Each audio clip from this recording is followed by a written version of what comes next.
আসসালামু আলাইকুম এভরিওয়ান। সৎ মায়ের অপবাদ গল্পের ২ নাম্বার পর্ব। আর ভিডিওটা যদি ইউটিউব থেকে দেখো তাহলে অবশ্যই চ্যানেলটা সাবস্ক্রাইব করে দিবা, অথবা ফেসবুক পেজ থেকে দেখলে পেজটা ফলো করে দিবা। আমাদের ফেসবুক পেজের লিংক পিন কমেন্টে দেওয়া আছে। তো চলো বেশি কথা না বলে গল্প শুরু করা যাক। নাসরিন বেগম আর পাভেলকে শফিক মিয়া যখন বাড়ি থেকে বের করে দিলেন, তখন তাদের মনে হয়েছিল পৃথিবীটা যেন এক মুহূর্তের জন্য থেমে গেছে। যে বাড়িতে তারা নিজেদের অধিকার খাটিয়েছে, আজকে সেই বাড়ির দরজা তাদের জন্য চিরতরে বন্ধ হয়ে গেছে। রাত তখন গভীর। নাসরিন বেগম একটা ছোট ব্যাগে কিছু কাপড় চোপড় গুছিয়ে নিলেন। পাভেল তখনও রাগে ফুঁসছিল। এইটা কি হলো মা?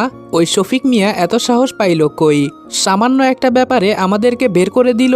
নাসরিন বেগম ঠান্ডা গলায় বললেন, চুপ কর পাভেল, এখন কথা কম বল, আগে মাথা গোজার একটা জায়গা লাগবে। পাভেল দাঁত কামড়িয়ে বলল, আমার বিশ্বাসই হচ্ছে না মা, ওই রনি যদি না থাকতো তাহলে এই অবস্থা হতো না কখনো। নাসরিন বেগম চোখ শুরু করে বললেন, এখন নাম ধরে লাভ নেই, আগে চল তোর নানার বাড়িতে যাই। নাসরিন বেগম বাপের বাড়িতে পৌঁছালো। পুরনো সেই গ্রামীণ বাড়ি, ভাঙ্গা উঠান, উঠোনের এক পাশে কাঁঠাল গাছ, আর একটা পুরনো টিনের ঘর। নাসরিন বেগম দরজায় দাঁড়িয়ে ডাক দিলেন, ভাইজান। ভেতরে থেকে একজন মধ্যবয়সী লোক বের হয়ে এলেন, চোখে অবাকতা কিন্তু মুখে কোনো আনন্দ নেই। তিনি প্রশ্ন করলেন, তুই এখানে কেন এসেছিস নাসরিন? নাসরিন বেগম একটু থেমে বললেন, ভাইজান, শফিক মিয়া আমাদের বের করে দিয়েছে, আমরা আর কোথাও যাইতে পারি নাই, তাই এখানে এসেছি। ভাইজান কথাটা শেষ করতে দিলেন না। তুই কি ভেবেছিস এই বাড়িটা কি কোনো হোটেল? যখন খুশি চলে আসবি, যখন খুশি এখানে এসে থাকবি। আমার সংসার, ছেলে মেয়ে সব আছে, তাদের খরচ টানতে আমি হিমশিম খাচ্ছি, আবার বাড়তি দুটো উটকো ঝামেলা নিতে যাব কেন? নাসরিন বেগম কাঁদতে কাঁদতে বলল, ভাইজান, বিপদে পড়ে এসেছি, একটু জায়গা দেন না, দয়া করে একটু জায়গা দেন। নাসরিন বেগমের ভাই আবার বলল, তোদের বাড়িতে জায়গা দিলে এখন আমি বিপদে পড়ব, আর কত টানবো আমি? একবার তো বিয়ে দিয়েছিলাম, পাভেলের বাবা মরতে দেরি, কিন্তু তোর এই বাড়িতে আসতে দেরি হয়নি। পাভেলের দাদি শুধু তোর পায়ের ধরা বাদ রেখেছে ওই বাড়িতে থাকার জন্য, কিন্তু তুই শুনলি না, চলে এলি আবার বিয়ে বসার জন্য। আবার বিয়ে দিলাম শফিক মিয়ার কাছে, এখন বলছিস ও তোকে বাড়ি থেকে বের করে দিয়েছে। কেন দিয়েছে? নিশ্চয়ই কোনো না কোনো অপকর্ম করেছিস। তোর মতো বিষধর সাপ আমি আমার বাড়িতে রাখতে রাজি না, পরে আবার আমার স্ত্রী সন্তানকেও তুই শেষ করে দিবি। নাসরিন বেগম বুঝতে পারলেন এখানে ওনার জায়গা হবে না, তাই তিনি তার ভাইকে বলল, ভাইজান, এখন তো সন্ধ্যা হয়ে গিয়েছে, আজকে রাতটা থাকতে দিন, কাল সকালে চলে যাব। নাসরিন বেগমের ভাই ঘরের দিকে যেতে যেতে তার স্ত্রীর উদ্দেশ্যে বলল, আবিরের মা, ওদের দুজনকে রান্নাঘরে থাকার ব্যবস্থা করে দাও। অপরদিকে রাতটা কিভাবে কেটে গেল রনি নিজেও জানে না। নরম বিছানা, পরিষ্কার চাদর, মাথার ওপরে ফ্যান ঘুরছে ধীরে ধীরে, সবকিছুই যেন অচেনা। এতদিন শক্ত মেঝে, বাস স্ট্যান্ড এসবই ছিল তার পরিচিত জায়গা, আর আজকের এই আরাম যেন তাকে অস্বস্তিতে ফেলে দিচ্ছে। রনি চুপচাপ শুয়ে ছাদের দিকে তাকিয়েছিল, চোখ বন্ধ করলেই পুরনো সব দৃশ্য ভেসে উঠছে। বাবার রাগ মিশ্রিত মুখ এবং সৎমায়ের বিষাক্ত কথা, বৃষ্টি ভেজা সেই রাতগুলো, আর সেই ছুরির আঘাতের মুহূর্ত। হঠাৎ করে সে উঠে বসল, জানালার পাশে গিয়ে দাঁড়ালো রনি। বাহিরে ভোরের হালকা আলো ফুটেছে, বাগানের গাছগুলোয় শিশির জমে আছে, পাখিরা কিচিরমিচির করে ডাকছে। এত শান্ত একটা সকাল, অথচ তার ভেতরটা এখনো অশান্ত। ঠিক তখনই দরজায় হালকা নক পড়ল।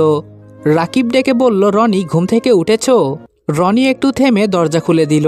রাকিব হাসি মুখে দাঁড়িয়ে বলল, চলো নাস্তা করবা, মা তোমাকে ডাকছেন। রনি আর রাকিব ডাইনিং টেবিলের কাছে যেতেই মাহবুবুর রহমান বলল, এসো রনি, তোমার জন্যই অপেক্ষা করছিলাম। কেউ অপেক্ষা করছে, তাও আবার রনির জন্য? এটা তো একদমই অসম্ভব। একসময় ওর বাবা মা অপেক্ষা করত, কিন্তু মা চলে যাওয়ার সাথে সাথে বাবার ভালোবাসাও নিয়ে গিয়েছে। তারপর থেকে কেউ আর তার জন্য অপেক্ষা করে না। 2 মিনিট পর মাহবুবুর রহমানের পাশের চেয়ার টেনে বসলেন একটা 12 বছর বয়সী মেয়ে। মাহবুবুর রহমান তার দিকে তাকিয়ে মুচকি হাসি দিলেন। তারপর রনিকে বলল, ওর সাথে তো তোমার পরিচয় হয়নি, ও আমার ছোট মেয়ে আফরিন। তারপর তিনি আফরিনকে বলল, আফরিন, এটা তোমার আরেকটা ভাইয়া, ওর নাম রনি। আফরিন রনির দিকে তাকিয়ে বলল, আসসালামু আলাইকুম রনি ভাইয়া। রনি সালামের উত্তর দেয়। এর মাঝে রাকিবের মা আমেনা বেগম খাবার হাতে নিয়ে টেবিলের সামনে আসে এবং সবাইকে খাবার বেড়ে দিতে থাকে। রনি ভেবেছিল আমেনা বেগম ওকে এই বাড়িতে নিয়ে আসাটা পছন্দ করেননি, হয়তো উনি নিজের হাতে ওকে খাবার বেড়ে দিবেন না, কিন্তু ওকে অবাক করে দিয়ে আমিনা বেগম ওর পাতে খাবার বেড়ে দেয় এবং মুচকি হাসি দিয়ে বলেন, কিছু লাগলে বলো। সত্যি আমেনা বেগম প্রথমে এই বাড়িতে রনির উপস্থিতি পছন্দ করেনি, কিন্তু পরবর্তীতে তিনি ভেবে দেখলেন আজকে রনির জায়গায় যদি তার রাকিব হতো তাহলে কি হতো। ছেলেটা এই বয়সে অনেক কিছু সহ্য করেছে, এখন একটু ভালোবাসা পেলে ক্ষতি কি। রনি ধীরে ধীরে খাবার খাচ্ছিল। কিছুক্ষণ চুপ থেকে সে মাহবুবুর রহমানের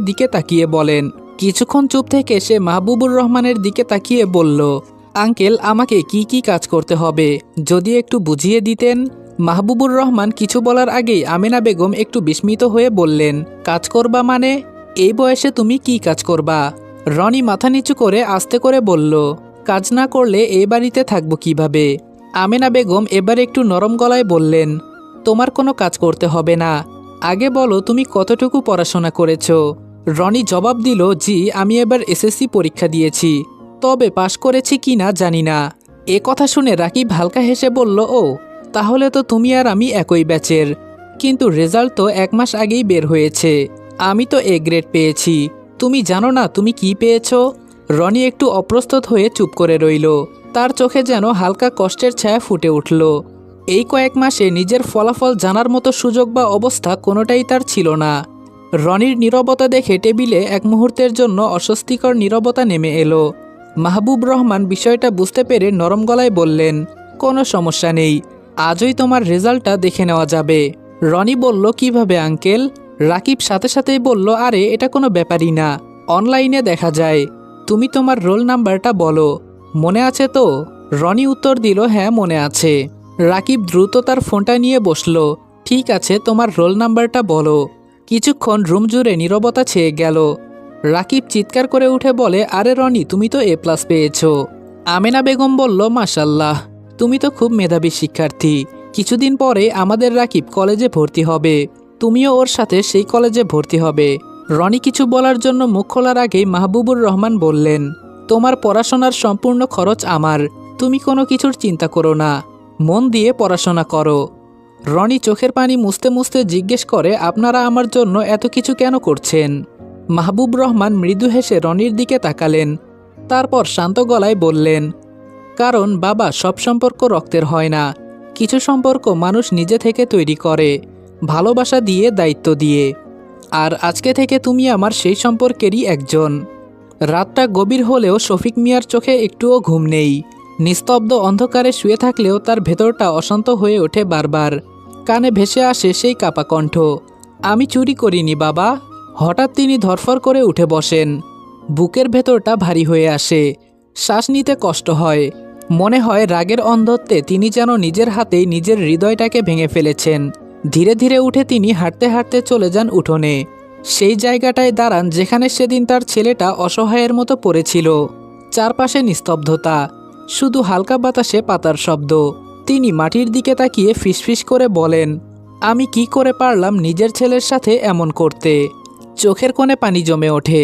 জীবনে অনেক ভুল করেছেন হয়তো, কিন্তু এত বড় ভুল করবেন এটা তিনি কখনো কল্পনাও করেননি। অজান্তেই তার ঠোঁট কেঁপে ওঠে। রনি এখন কোথায়, কেমন আছে, কিছু খেয়েছে কি, নাকি না খেয়ে আছে? প্রশ্নগুলো বাতাসে মিলিয়ে যায়, কোনো উত্তর ফিরে আসে না। শফিক মিয়া মাথা নিচু করে দাঁড়িয়ে থাকেন অনেকক্ষণ, তার চোখ বেয়ে নীরবে অশ্রু গড়িয়ে পড়ে। আজকে তার কাছে সব কিছুই আছে, ঘর, সম্পদ, সংসার, তবুও তিনি নিঃস্ব, কারণ তিনি নিজের হাতে হারিয়ে ফেলেছেন তার সবচেয়ে আপন মানুষটাকে। বিকেলের নরম আলোটা ধীরে ধীরে চারপাশে ছড়িয়ে পড়ছিল, আকাশে হালকা কমলা রঙের আভা। একটা শান্ত সুন্দর বিকেল। মাহবুব রহমান হাসি মুখে বললেন, চলো আজকে সবাই মিলে একটু বাইরে ঘুরে আসি, অনেকদিন কোথাও যাওয়া হয় না। রাকিব বলে, চলো আব্বু, আজকে আমরা পার্কে ঘুরতে যাই।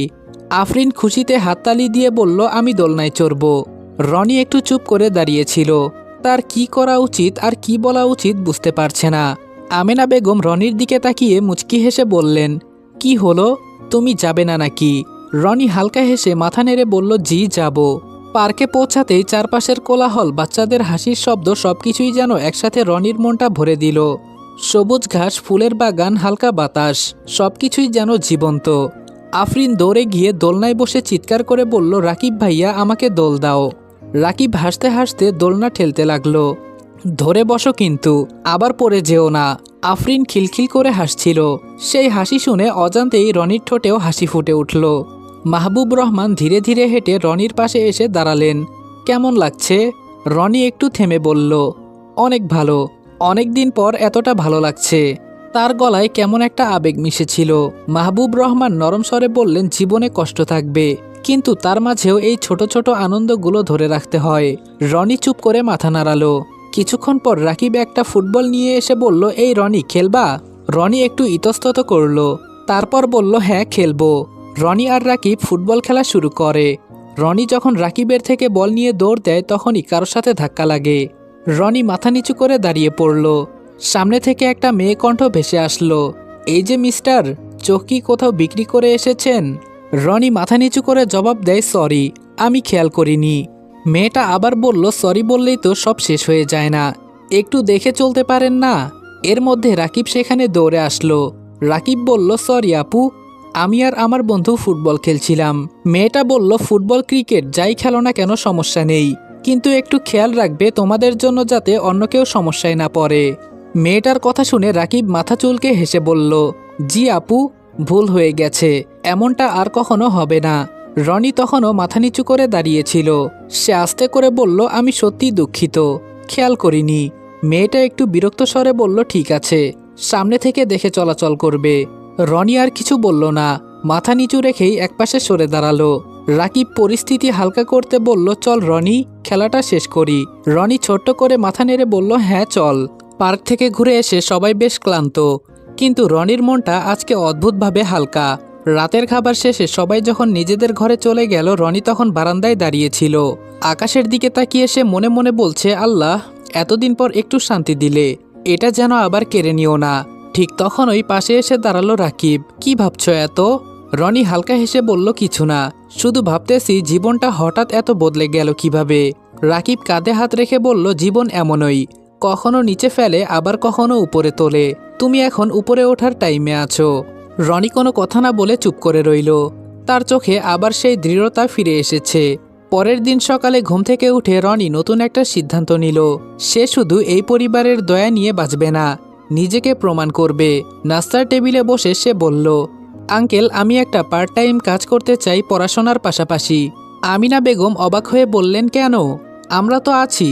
রনি শান্তভাবে বলল, জানি, কিন্তু আমি নিজের পায়ে দাঁড়াতে চাই, কারো বোঝা হয়ে থাকতে চাই না আমি। মাহবুব রহমান কিছুক্ষণ চুপ থেকে মুচকি হাসলেন। তিনি বললেন, এই আত্মসম্মানটাই তোমাকে অনেক দূর নিয়ে যাবে রনি। তবে বাবা, তোমার বাহিরে কাজ করতে হবে না, তুমি আমাদের আফরিনকে টিউশনি করিও, আমি তোমাকে ভালো অঙ্কের বেতন দিব।